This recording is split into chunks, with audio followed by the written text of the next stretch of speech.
Good day, everyone. Welcome to the third lecture of this course, which is entitled Commonly Used Descriptive Statistics. I am Dr. Nico Lawrence Dosin, the course instructor of this class. The objectives of this lesson includes, at the end of this presentation, the students should be able to, number one, identify and define the uses of commonly used descriptive statistics in research. And number two, create normal curve using normal distribution and standard normal distribution. Okay, let's start first defining what is descriptive statistics. When you say descriptive statistics, it aims to describe the population and or participants of the study. The commonly used descriptive statistics that I will be covering throughout these lectures are as follow. Number one, frequency and percentage, they are always combined or they're always tied up together. Number two, range. Number three, mean and median scores. Later, we will identify when do we use mean and when do we use median. And number four, standard deviations. Let's start first with frequency and percentage. When you say frequency, it describes the number and proportion of the variables being measured and described. Example, in 75 respondents, 50 or 66.6% had agreed on the resumption of in-person classes, while 25% or 33.3% prefers to continue their study throughout online learning or through online learning. So the red one is the number, while the blue one is the proportion. So red one is the frequency, the blue one is the proportion or the percentage. While range, it refers to the distance between the highest score and the lowest score. So the formula is HS or high score minus LS or lowest score. So how to calculate the range? If this is the given value, the first thing that you need to do is to sort them from low to high, and then you minus the highest score and the lowest score. So in the given example, the highest score is 29 and the lowest score is 2. Therefore, the range is high score minus low score, which is 29 minus 2 is equal to 27. The second one is mean scores and median scores. They are both for average or for central location based on your statistics lesson when you were in undergrad. They are both under measure of central tendency. That's why they are both for average or for central location. Mean score is used if there is normal distribution, while median score is used when there is skewed distribution. So this is an example of symmetrical distribution or normal distribution. While this one is negatively skewed and this one is positively skewed. Now take a look at the diagram. So if it is a symmetrical distribution, it is safe to use mean score because all of them are equal to the number that they are equivalent to. So for example, if the mean is 10, the median is 10, and the mode is 10. However, if the distribution is skewed to the left or skewed to the right or negatively skewed or positively skewed, we have to use median score. Take a look at this negatively skewed. The middle portion of that or the central location is not the mean, but rather the median. Same way with the positively skewed. The middle score is not the mean score, but rather the median. So in terms of description, mean is the most reliable, stable, and dependable. However, we are using median to describe the central location to avoid the effect of extreme scores. When you say extreme score, extreme high or extreme low. While the mode is the most repeated scores. Okay, we will discuss this diagram in a succeeding slide to differentiate negatively skewed and positively skewed. Okay, the question is, which is better for performance, positively skewed or negatively skewed?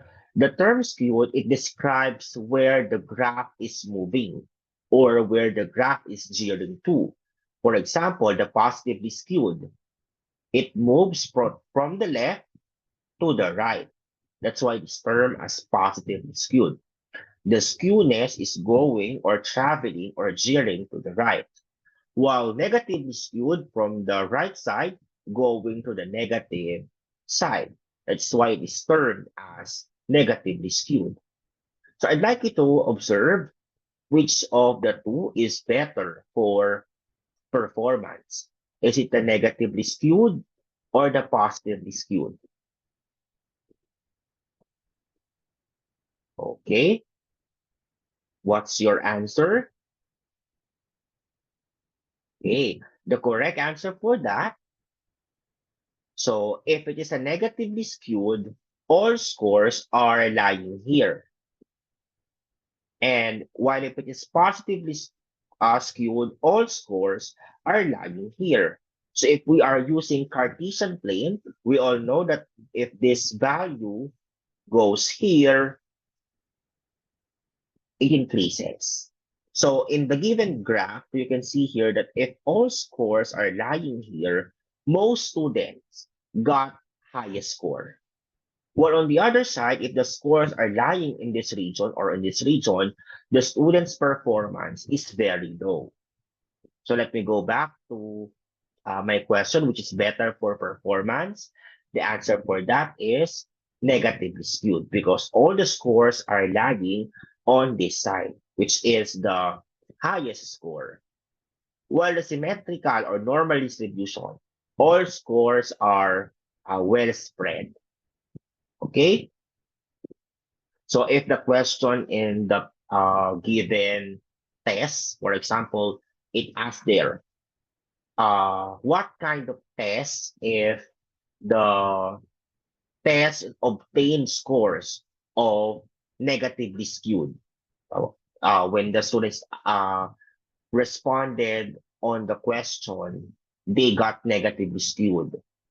So you can say that the test is somehow easy because students were able to get a high score.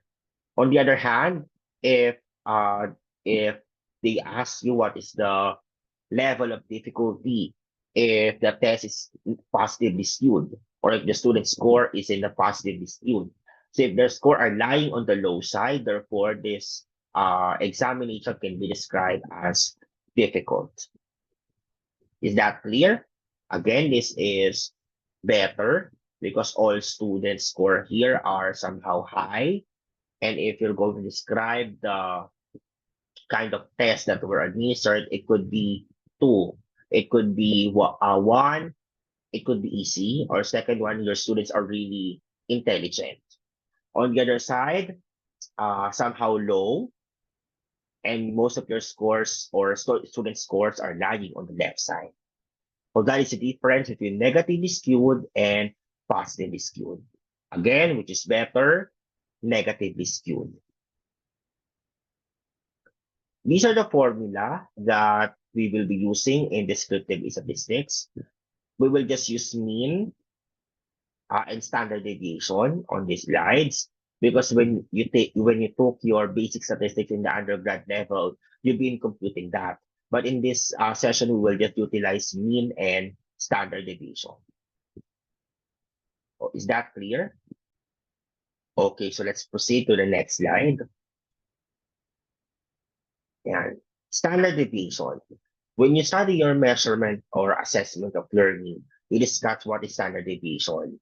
So the first function of standard deviation, the deviations, determine how spread or dispersed the scores are in the data set.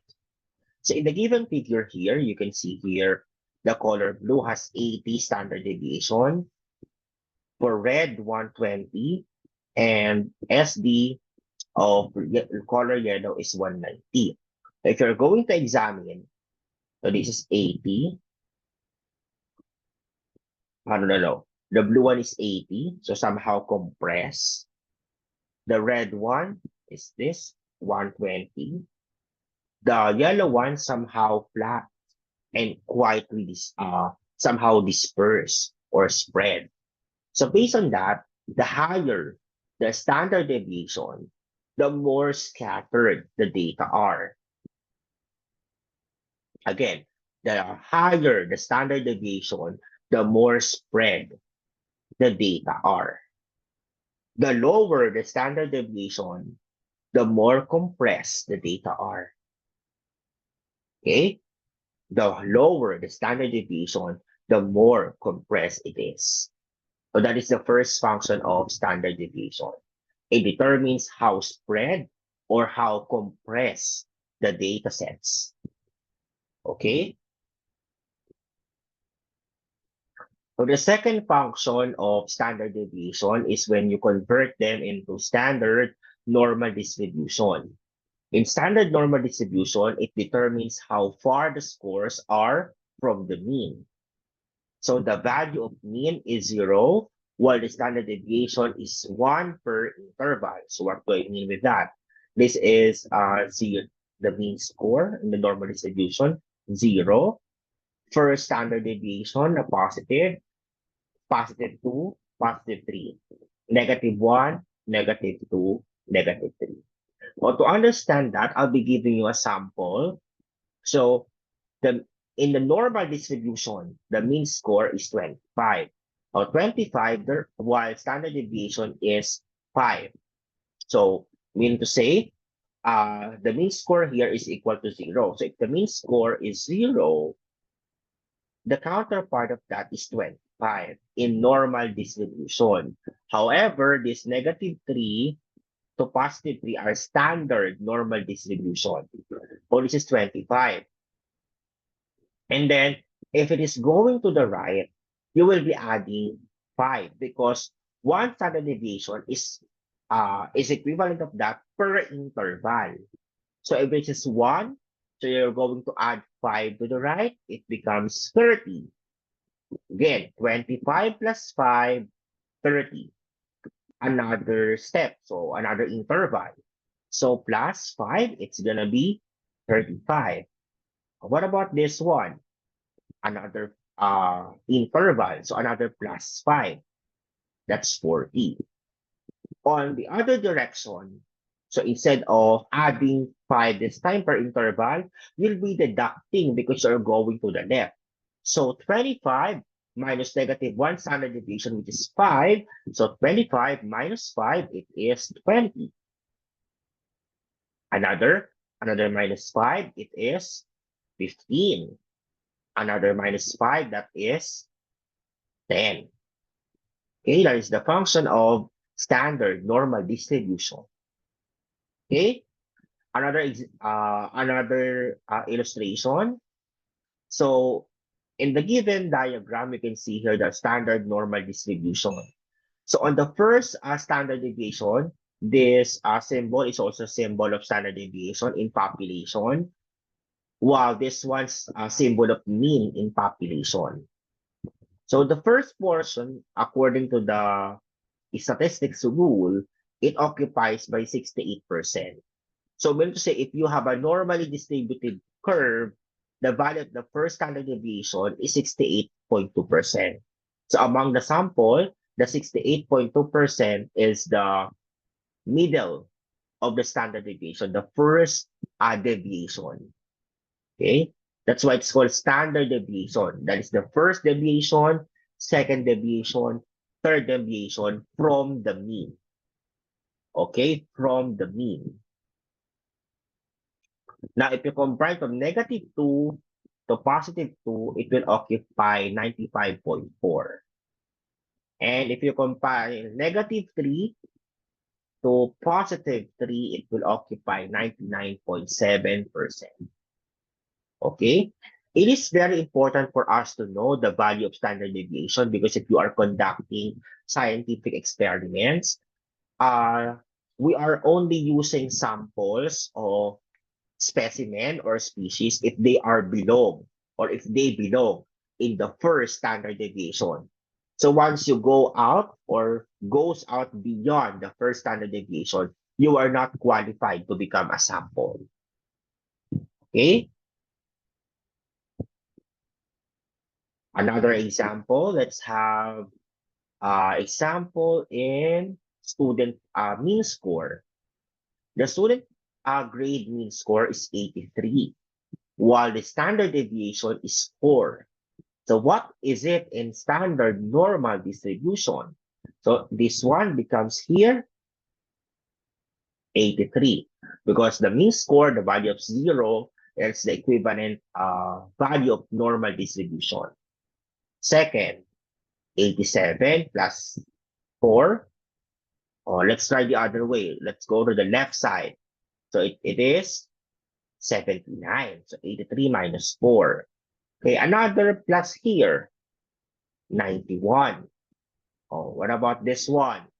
Minus 4 again. Oh, that is 75. What about on the other side? 95. And then the other one, 71. So if I will be utilizing these students in one of my research output, I will only include students grade from 79 to 87 because somehow their scores are somehow related or relative. So to establish a proper utilization of a standard deviation, that approach must be done. So you just compile -1 to +1. Another example, if you are planting, so for example, you get all of your harvest or produce, then you get the standard deviation. Oh, to make sure that your results are uniform, you get the standard deviation. And then you consider only the -1 to +1 as your major sample. The rest, they will just be rejected. Okay? So for example, you are a teacher. So you will only get the sample whose grade is from 79 to 87. You don't have any care for the scores which is lower than 79 or higher than 87. Clear?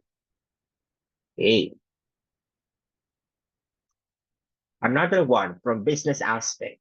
In normal distribution, it's 850 million ang mean score, while 120 million standard deviation. What is that in standard normal distribution? Okay, may I know your answer? You may pause the video or pause the video and then you can do your answer while waiting and you may check that if your answers are correct.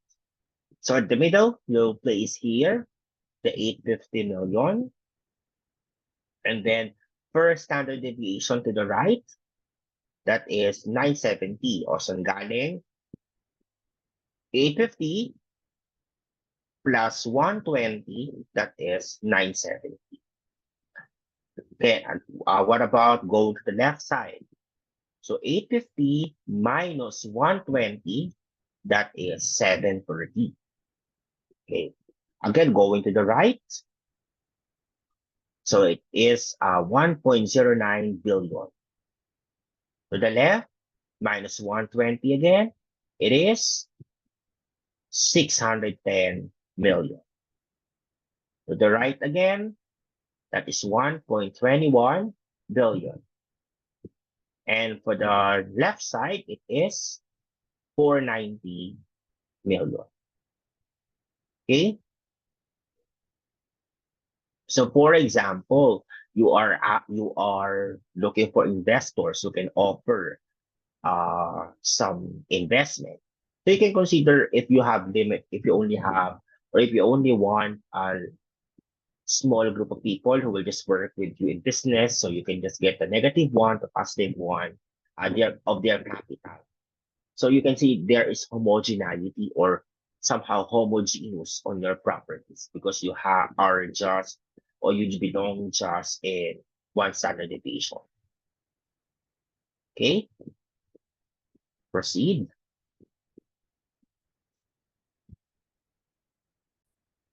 Okay. The question is now, how are you going to apply that from the from the raw data going to the mean score and then finding out the value of a standard deviation and then finally create a graph or create a normal curve. So this is the basic step. Number one, what if you were given with this data? You were given, kindly insert here, what if you were given with this data? So what will you do? First, determine the mean score. To determine the mean score, you add everything here, and then you divide how many countries participated in this assessment. So 1, 2, 3, 4, 5, 6, 7, 8, 9, 10. There are 10 participating countries to determine their IQ. So the formula is summation of scores over number of employee. Number two, determine the standard deviation. So the formula for that is square root of summation of x minus mean squared over number of samples. This is how you will determine or describe your descriptive data. Okay, so you get the mean score. The mean score is 104.1. So what you're going to do next to perform this kind of formula, you need to minus or deduct the mean score from the score divided by n, and then get the summation of it divided by n. Again, score minus mean, and then you square it and determine all of the summation. I'll be providing later an example how you do it. Okay. So number one, you get the mean score, you add them, divided by 10, the answer is 104.1. Okay, so you need to create column that subtracts score minus mean. So this is the score of the students, and this is the mean score that were computed. So 108 minus 104.1, the answer for that is 3.9. And then you're not yet done because here you can see here 2. So therefore, you need to get the square of this. So that is 15.21. And then after getting here, you get the summation. You can proceed now to this procedure to determine the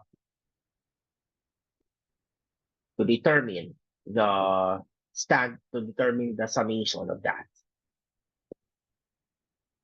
So just continue, minus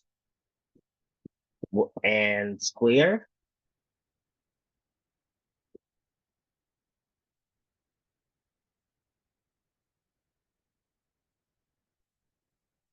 Okay.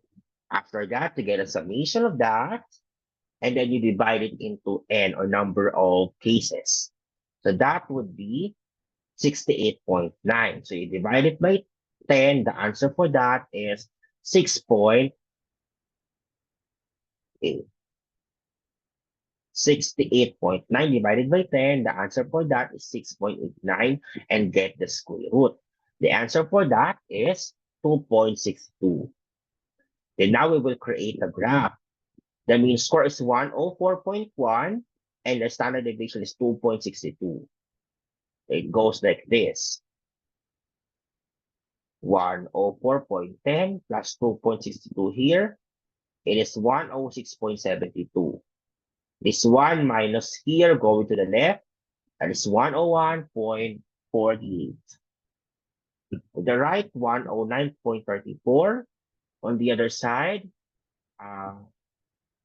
it is 98.86. And then here it's 119.96. And the last one is 96.24. Okay?